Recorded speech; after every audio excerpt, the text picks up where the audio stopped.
And what an extraordinary game this is. For the first time, a father and son are playing each other in the World Table Tennis Final, and neither of them are Chinese. Tremendous play from the old world champion and his son, the first openly ginger British table tennis player. But there are signs the youngster's beginning to crack. There are tears in his eyes. There are not. There soon will be!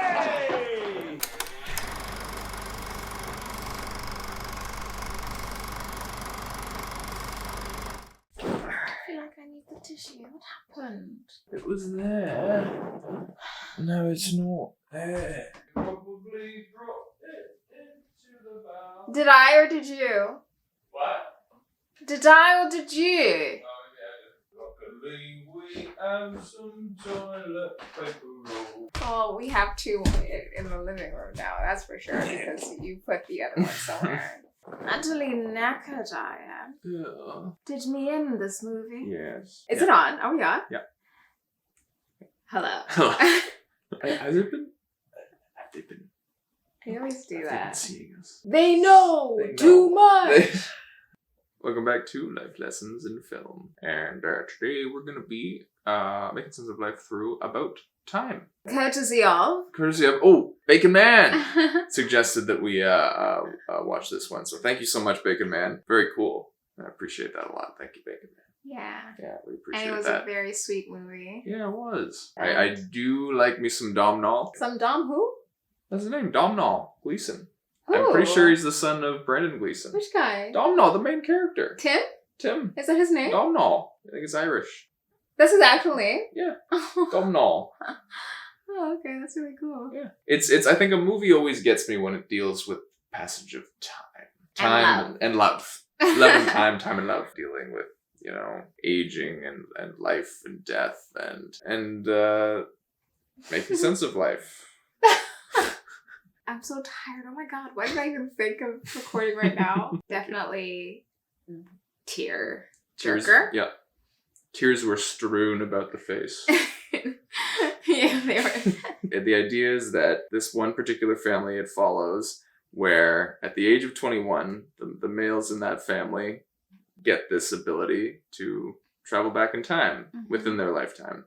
Yeah. The father explains this to the son on his 21st birthday.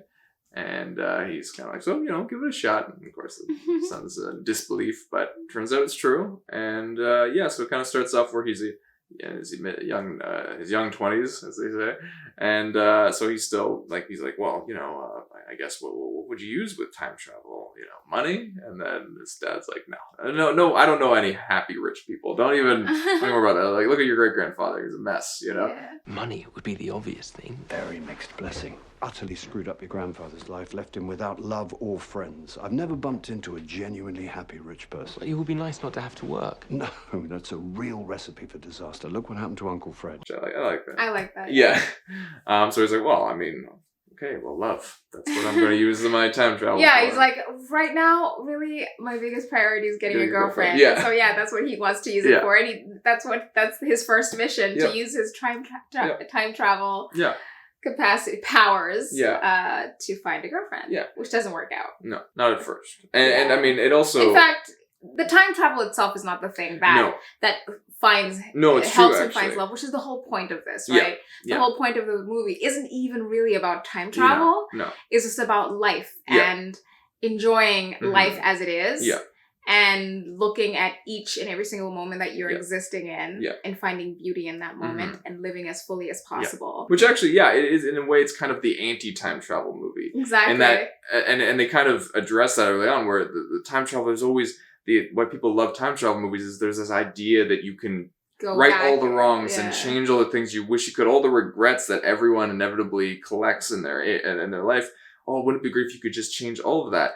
And then it is kind of the anti, and that exactly like there's this girl that visits his family for the summer, and he tries using time travel, and it just doesn't work. No matter which way he tries it, it's not going to work. And then they meet later on. Then she's interested. But then she's also like, you know what? You should have back when we were hanging out in the summer. You should have asked me. And he's kind of realizing like, oh, you're just this kind of person that just like we're just not compatible. For the people that are not meant to be in your life, you can use all the time travel you want. You can ask it all the, and it's still just they're gonna reject you, or it's not gonna work, or then he was into her as a classic thing for people that are not compatible. one person's going to be, so he was into her and she was not originally. Then later on in life, she's into him and he is not into her. Yeah. They're just not compatible. Just get over it. Just not no matter, work. it's not. And then with him and the woman he does get with, it works the first time. But then even when he travels back, messes up, and then has to try all these other routes, they still find each other. Stays at an art gallery the whole day for her to show up there, and he can try it again when she doesn't know who he is at that point.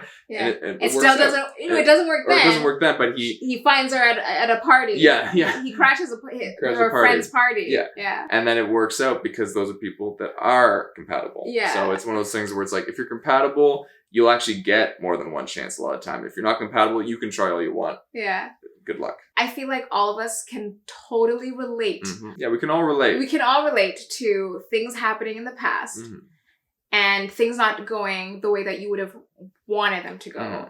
And wishing, you know, I just want to fix that one thing. Yeah. The fact that, well, there's a lot of things. It's like, first of all, your mistakes, your regrets make you who you are. Yeah. Right? And even if you fix one thing, then there's going to be a regret for the thing because it's kind of, and it's one thing that... That's the way of life at the end of the day. That's life. Gosh, you know, this movie, I was just saying earlier, right after, we just watched it, and I was just thinking about how it reminds me of my mom. She'd always say, whenever I would have regrets, because I would always express my regrets to her. I wish this and this. I hate that I don't have that. I wish I hadn't done this. I wish I had done that. Because then the present wouldn't be this way, you know? I would always complain. And she'd be like, well, honey, everything happens the way it's supposed to happen.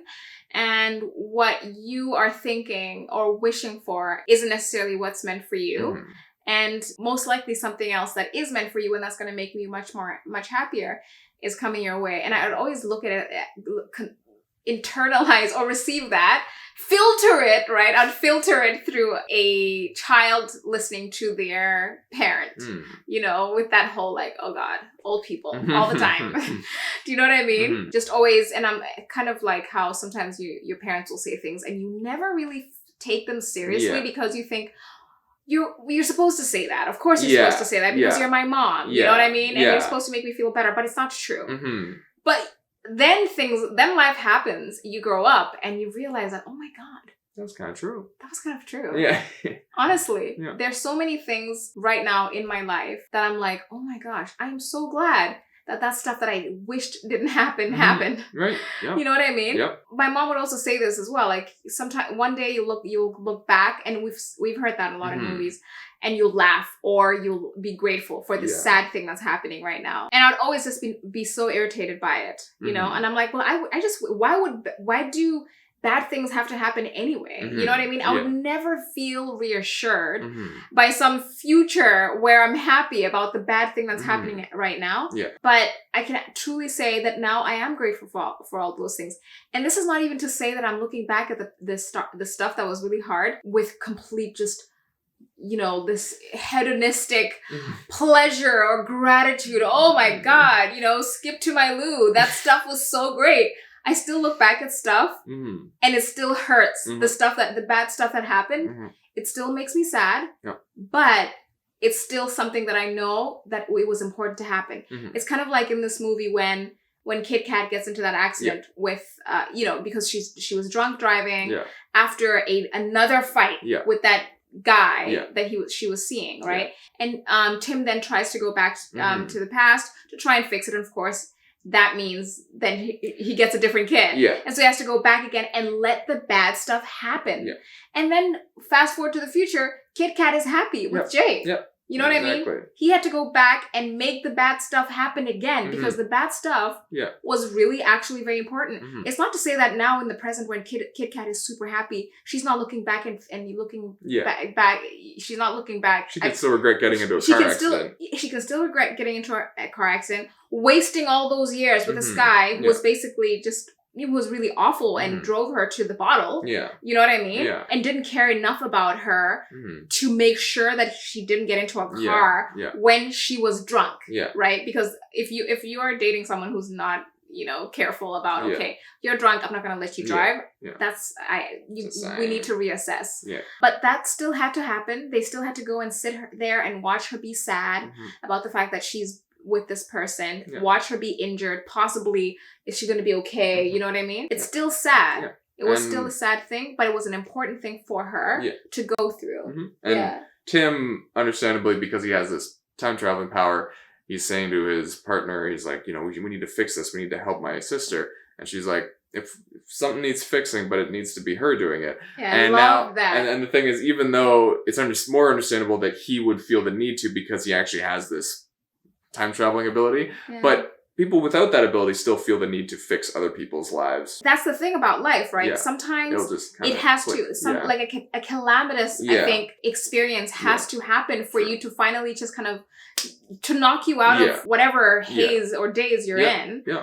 That's blinding you from your reality and the fact that you need to change. Yeah. One quote for me kind of wraps up a lot of the ideas of the movie is that quote of like, don't wish things to happen as you want them to, wish things to happen as they do. Basically, near the end of the movie, his dad suggests, a great way to get the most out of life. What I do is I go back to each day and live it, and then I go back to it again and live it. Knowing everything that's going to happen, I can enjoy it a lot more. Enjoy the guy's loud music on the bus, enjoy the stuff that goes wrong at work, all that kind of stuff. And then you realize, and then even later in the movie, Tim is, he's like, I'd take that a step farther and I'm just going to live each day without even having to go back and just pretend or act like I could go back or like this is, the second time that I visit this, and then just live everything, enjoy it a lot more. I like that as well. Like the point of what the dad was saying, what he says is first time just go through the day, but then the second time go through the day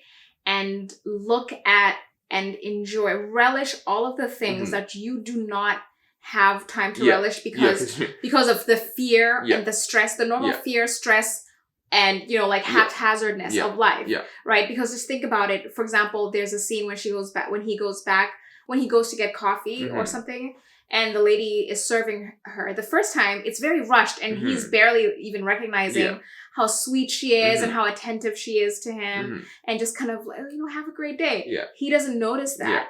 Yeah. And then the second time he notices it, and he's like, oh, and it warms his heart because it's like, wow, there are people, this person is literally taking her time to kind of, be really sweet to me. She doesn't really have to be. All she has to do is just give me coffee and call it a day. Yeah. Those kinds of things. Or when they're in the train and that guy's blasting his music. The time, he's really frustrated and irritated. He's like, okay, noise pollution. Yeah. But the second time, he's like, wait, I actually like this song. Starts rocking out, And it's one of those things, right? Like, just think about when you're stressed out. Maybe you're running for an exam, or maybe, I don't know, like you're super frustrated because you didn't do great at work or at school or whatever. Yeah. You don't really see the pleasures of life. You know what I mean? And even let's say a stranger is kind of trying to be nice to you. And you're so irritated at that point. You feel like you don't even have the space to sit there and just like listen to this random person. Exactly. Even though if you did have the space, let's say you were in a good mood and things were going according to plan, you would probably stand there and just hang out with this person that you've never met, and you would have a very fulfilling day. And so that's what the dad is saying. Is they're saying, take a second look without all of the stressors and enjoy it. And I think that's the thing that really helps him to get to that point that you're saying. Where he's now able to kind of like in one day the first take he enjoys it as though it's the second take. Exactly. And that is the whole point of this movie as well, right? Like for you too, because they do say like we're all traveling through time together. All of us, we can't go back, but we are still traveling through time at the end of the day, right? And so every single moment you're existing, what are you doing? Are you actually making it count, or are you just too busy consumed by the fear and the stress and the sadness and all the bad things and the regrets of the past to notice the beauty of today and of each second? I try to live by that kind of creed, but after the movie, you do, it reminds you of like, appreciate it. And I even kind of reflected on a lot of very special just glimpses, moments of memories that I have like after watching it, Just because the movie is driving the point that I think the point is obviously at the end of the day, just because the movie is saying,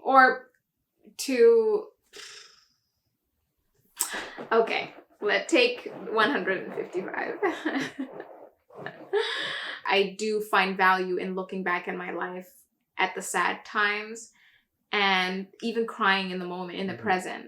I think it can be very cathartic, first of all, to reflect on the negative things or the hard things. And hard things don't necessarily have to be negative, by the way. So I'm not even like I'm not combining those two things, right? Yeah, it can be a very rewarding experience to reflect on those things, and either you're letting it out or you're kind of reflecting on yourself and where you were then and what it is that you changed, being grateful for the fact that you got past that moment, or even just, you know, accepting that it was just a hard situation, you know what I mean? And that's it. It was a hard situation. It was really sad. It was really painful. And really the only thing that reflecting on that time in the present does for you is to just let it out of you. Because I think sometimes, you know, we've talked about before the importance of acknowledging the sad emotions, right? And so one of those things of going back and reflecting on the sad things in your life, it's okay. You know what I mean? It's okay to reflect on those things and to deal with them, or even the present ones, the present sad things. If you have a bad day, or if there's something, an experience in the present that is hurting you, just let it be. Reflect on it and just let it out. You know, and I think that's the reward of acknowledging that moment and looking at it as something that is important. You know, so the movie itself, I don't think it's just saying every single time has to be, you know, adventure time. Party time. It's just like live in the moment, live in the present. And if there are bad days, be present with them and be aware of and accept that. And also, I don't think you should only ever use a sad day, say someone's passing, as a time to get closer to people in your life. But that can be a good time.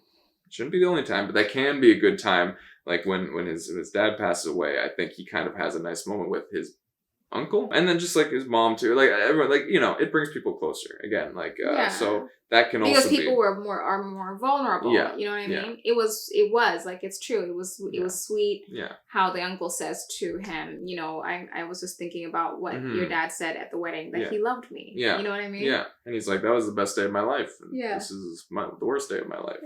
The time for reflection can also be very important. Exactly. So, and I was gonna say, I also like that he quoted Baz Luhrmann. I'm pretty sure he said Baz Luhrmann, which is like the director of like Great Gatsby and Romeo and Juliet. Apparently he also wrote a song, did he say, or sonnet? I can't remember. I gotta look back, but he said Baz Luhrmann, a song, I think he said that he wrote, which was saying that trying to predict the future, I think, or like control the future is like trying to solve an algebra equation by like chewing gum or something. Like there's just no point in even bothering. Right? Let it go. Honestly. Oh yeah, because it was like because what was it, like controlling the future? Because then he says it's like the few things that'll happen are things that you never even considered were options. That weren't even things you could have possibly planned for, because they weren't even in your purview. I remember when the mom says, we talked about that, right? You know, how the mom says a future without